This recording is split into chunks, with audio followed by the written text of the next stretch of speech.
Alright guys, today we're going to do something a little bit different. Today we are going to custom fit a Humminbird Helix 7 side imaging onto a Shearwater 125 E-box, which I've kind of already gone ahead and done you guys the favor of sheer time sake, was to drill the holes already in the top for my components that are going on there. The holes on the bottom, as most of you guys know, do not line up with the bracket for the Humminbird, so got a custom fit little starboard piece that I already pre-made as well. I'll show you guys that. We are going to convert the power cord over to an SAE, just a quick plug. It's got a pigtail on it. I'm going to put another plug on that. Now I have all plugs in the box. And then I went out and bought the Wilderness kayaks, the Wilderness Systems. It's a through hull wiring kit right here. It's pretty cool. I like this one out of a lot of the other ones. I was going to get the Yak Attack one just because it's pretty simple, but this one's like a full-blown cord grip. It's got a rubber gasket on there, and then this piece comes out. Let me show you here quick. This one's pretty sweet. It's got a bunch of different inserts that it came with, 2 different cord grips themselves, but this piece comes out so you can split that, run the wire in and out in one cord grip if you want to, if your cord is small enough to do that. But pushes back up in there, your gasket and your nut on the back side, and that all tightens down. We have lovely ram mount, so that's going to get mounted to the top of the box where the unit is going to. This is how I had it rigged in my boat, just with a little ram arm. So that'll get mounted on the top, and then we have our 12 volt voltmeter / USB charger that is going to get mounted on the box as well. And this just has a little threaded nut and gasket on it as well. All this stuff, for the most part, I bought on Amazon. I will link everything in the description below what I bought. And then on top of all that, we are going to power everything with a 12 volt, 10 amp hour Dakota lithium battery, which is, I ran this with my Helix for the ice bundle, and it was phenomenal. This piece right here is what I made out of just a little piece of starboard or like a high density polyplastic type of deal. Pretty much what happens is this lovely bolt pattern here won't work for the Humminbird transducer mount, so I went ahead and just kind of drew it out on a piece of paper and then traced it onto this starboard, drilled my holes, and then I gave myself a little bit of just room just to square it up and screwed my transducer mount onto that. But had to make a little V-cut out of here. If you can see that, I had to make the little V-cut because that's where the transducer cable is going to come back up the back side of the box. So let's get going. And you can't forget your most important thing is a nice bush light. So first things first is we might as well just start front to back here. This is that 12 volt plug, voltmeter, and USB charger. Got 2 USBs, little button to turn it on and off, and then a nice little waterproof cover to go over the top of it. What I'm going to do with this is, because it's so close to the top of this rail right here, I kind of got a little bit too close to there, but I'm pretty limited with these boxes of where you can go because you have all these ribs in here, supports, which you can see that I went ahead and just kind of cut some of that out so I can get some of the nuts on the back or whatever. But like, you're pretty limited without taking that like a grinder and just cutting them all out, is to where you can put some of this stuff. Obviously some of these, that's the one bad thing about the Wilderness one, the Wilderness Systems through hull wiring kit, is that it's got such a big hole. But you make do with what you got. Everybody's going to be a little bit different, but more or less It's all going to come out the same. So what I'm going to do is I'm just going to put like a really small little bead of silicone around all this stuff just to get it all a little bit more watertight. Alright. And then we're going to drop our voltmeter. Drop that bad boy in place. Make sure it's nice and straight. And we're going to go back on the inside and just snug up the nut. Alright, and then we're going to do the same thing. Put some silicone on around the holes for the ram mount. Kind of give it a little waterproof barrier.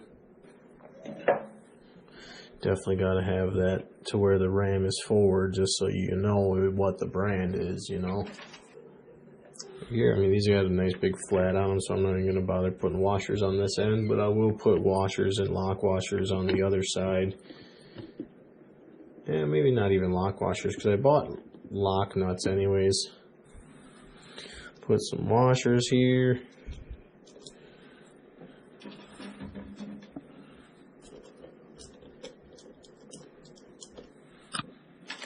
Got some nylocks. This is all 1024 hardware. I got, I think they're 1 inch, right? Let's see, 3/4 inch long, 1024 stainless steel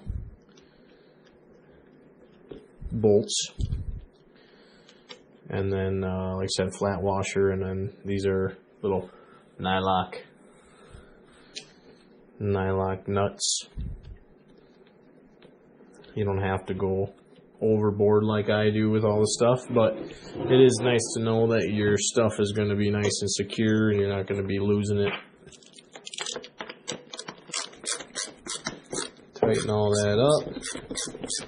Next, I think I'm going to do that plug because I have to actually get the transducer wire ran to do the next, to do that one. Oops. Put some silicone around it. Don't forget your silicone. Alright. You guys are good. Same thing on the other side. I'm going to do a flat washer and a nylock. So, snug this all up.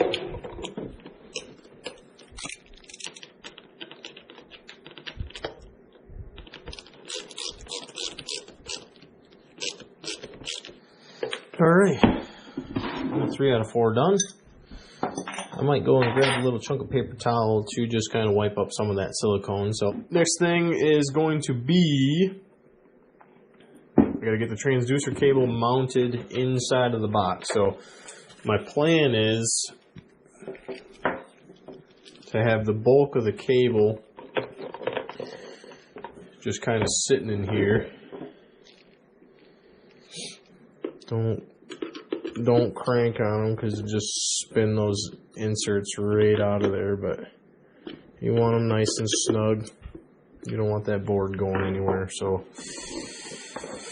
alright, then we got our transducer. We're going to get her semi-level to the box, and then that cable is going to run up through there. We want to snug that bad boy down with our Allen wrench.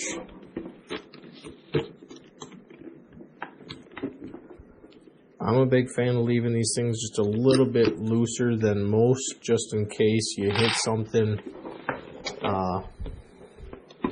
Say you hit something with it and you're going and you just smash into a rock, and it's just going to kind of deflect off of it and push that thing down. That's my intentions. Okay, so you got your cable ran through the hole just to keep it centered, and then that's going to run right up the back side of the box here, and then come up and over and go into the cord grip. Sweet. Okay, we're cooking with gasoline now, boys and girls. Get a sip of the old beverage.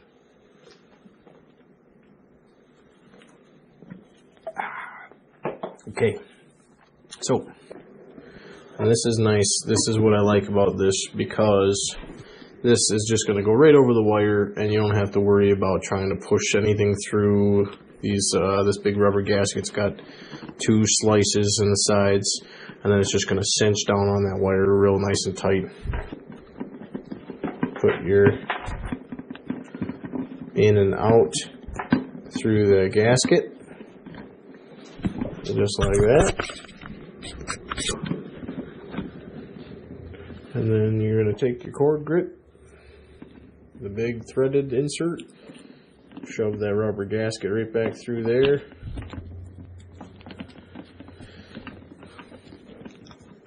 Put it up into the middle, and that's going to make that nice and tight on that wire.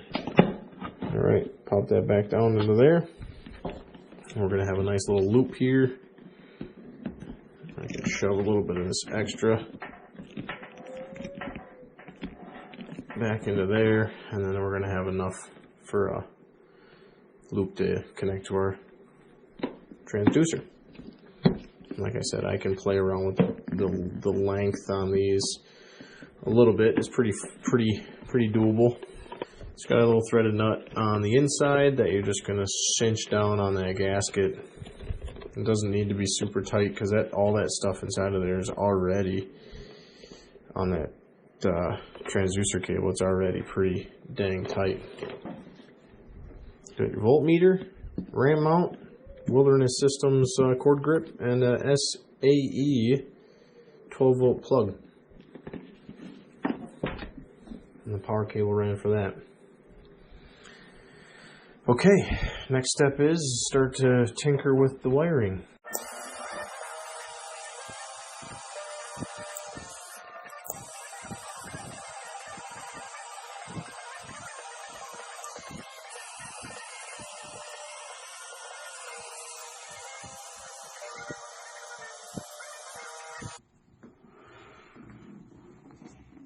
We are done. As you can see, I'm wearing different clothes, and today is the next day. Got a little late last night, just kind of trying to button up the final little bit of wiring, but we got it all buttoned up, and as you can see, my screen's dirty as hell, but we've got power. Voltmeter reads out. Hit the little power button on there. We're reading 13.2 volts out of my Dakota lithium battery. And this thing is ready to rip. So she's ready to go, man. This thing, all I literally need to do is take this unit, drop it in my kayak, and start fishing. I'm pretty pumped about it. I'm gonna show you guys right now. I got a little bit of a mess. I'm gonna turn this off. I got a little bit of a mess with the wiring on the inside. I just don't want to make everything super permanent right now.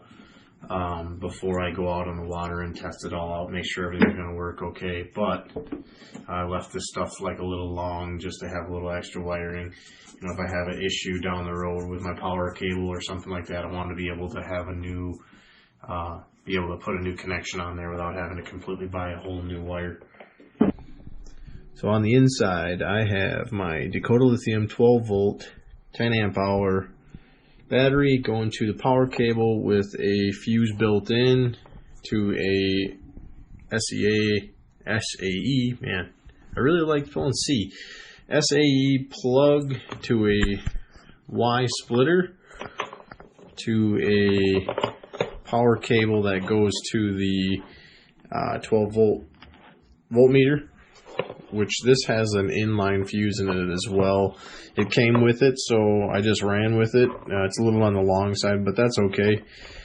The other one going to the plug, which I'm going to use as the power port for the unit, and also to charge the unit without having to take this all out and open it up just to get to the battery access. Then I have that transducer wire coming inside the unit, coiled up inside in the front or the back side of the box. A couple zip ties just kind of holding it all together. and then it ran back out and then into the unit. So it's a little bit of a mess on the inside for right now, but I think it's going to get the job done. And stuffing all the wires here on the side of the box kind of keeps that bad. I was thinking I was going to have to start like cut foam and get all that all situated, but I like shook this around last night after getting it all in there, and that battery with that transducer cable and the rest of the power cords just kind of here on the side of the box, it kind of holds that battery all nice and tight inside of there. So everything turned out pretty clean for the most part. If you can see, there's the little transducer mount that I made. Wire running right through the center bracket. Alright guys, that's going to wrap this video up. Hopefully you guys enjoyed this kind of video. Hoping to do a few more things, updates, and maybe do a little bit like a detailed settings video and stuff like that when I get this all dialed in and get it out on the water and test it out. So stick around. I got a couple other things that I want to install on my kayak that I got to show you guys. It's a great tool to learn how to do different things, see different things, and how people kind of modify their kayaks and stuff like that. So stick around, keep an eye out for the next upcoming videos, and as always, catch fish, make memories.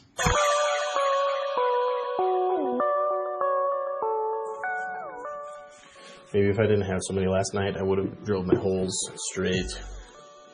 You see they're a little crooked off center. There might have been one or two too many bush lights before I started drilling those last couple holes, but that's okay. If you did like today's video, stick around, hit the subscribe button, make sure you give us a thumbs up, and put the little notification bell up in the corner so you know when we upload a new video. It could be something along the lines of the kayak fishing, it could be something creek fishing, out on the water, bass fishing, whatever. Hoping to do some walleye fishing soon this spring, and also maybe getting into a little bit of fly fishing for trout. So stick around, you won't be pissed.